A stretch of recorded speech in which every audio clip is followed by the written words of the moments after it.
back to my YouTube channel. So for today's video, tayo ay magpo-fast talk, but this time, we have a special guest. She is the #1 and most influential municipal councilor in the entire province of Cavite. Siya ang ate ng masa, kilalang kilala siya ng karamihan, at mahal na mahal siya ng Naikeños. The one and only, Ate Tere Puno.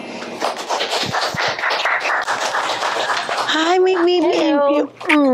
Yes. So, sa mga hindi nakakaalam, si Ate Tere Puno ay ang aking mommy. Please introduce yourself, Ma. Ayun. Ako po pala si Maria Teresa Puno, ang #2 na konsehal sa bayan ng Naik.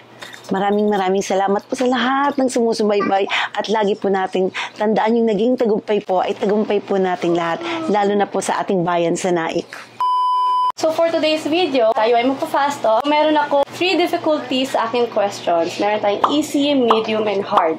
So we'll start with the basic questions. Meron tayong warm-up questions. So are you ready? Mukhang mahirap to, ha? Sige. Ready na ang nanay mo. Okay, let's do this. Ayan, sa lahat ng followers ko po, trending po ang kanyang gento na dance. Ang aking pong apo. Andito po siya ngayon para bumati sa inyo. Aba, nag-dar na ang lola. Nag-Spider-Man naman.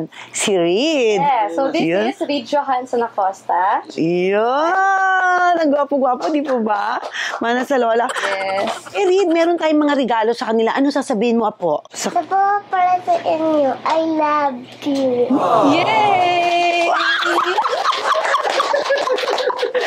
Nakita niyo po, napagaling umarte. Dugong artista. Yun. Okay, so let's start with a warm-up question. For our first question, singing or dancing? Both. Both, okay. Ice cream or yogurt? Yogurt. Okay. Fish or meat? Fish. Oh. Shopping or eating? Well, I like to shop before eating. Mas masarap pag busog ang aking mga jewelry box at saka yung aking closet. Yes, tama. Hot or cold? Well, I prefer hot Okay. for my tummy. Yes. Okay. Now, moving on to our easy questions. Let's start with malaki or maliit? Malaki. Kung ulam ka, ano ka at bakit? Well, pakbet. Bakit? Kasi syempre, pagkain ng bayan, pagkain ng masa, very affordable at nandun na lahat. Pati kalusugan natin ay healthy. Yes. So, pang Miss Universe yung sagot niya. So, next. Bag or shoes? Can I have both? Pwede, syempre. Knowing Ate Tere Puno, she loves bags and shoes. Yan ang mga collection niya. Oo o hindi? Maarte ka ba? Oo. Pero pagdating po sa bayan ng Naik, hindi po maarte si Ate Tere Puno. Walang kaarte-arte. Punong-puno ng pagmamahal at punong-puno ng Pag-asa at TikTok! name one most beautiful woman you've met. Well, I haven't met her pero lagi po natin siya nakikita kasi siya po ang ina ng ating Panginoong si Jesus. So, ina-idolize ko po si Mama Mary. Okay na? Ready ka na? Yes. Yan, so pahirap na ng pahirap yung questions natin. Now, moving on to the medium questions. So, let's start with work or family? Family. Aww. Money or health? Health is wealth. So, dapat pangalagaan po muna natin yung ating health para tayo kumita. Yes, that's right. Tama yun. Wine or margarita?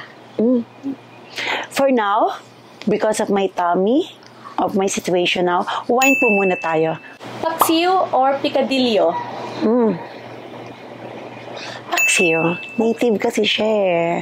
Favorite ko po siya kagaya ng galunggong. At saka additional lang to dun sa kaninang maarte. Pagdating lang po sa mga damit at makeup, pero pagdating sa pagmamahal at pagsalubong at pagyakap sa aking mga kababayan, wala pong arte. Kung ano yung nakita nyo at sino po si ate pag bumababa, yun na po ang inyong ate. For our last questions, nandito na tayo sa pinakamahirap na part. So, lahat ng isasagot na galing sa puso niya and totoo lahat. Okay, so let's start with politics or vlogging? Naku, napakahirap na tanong.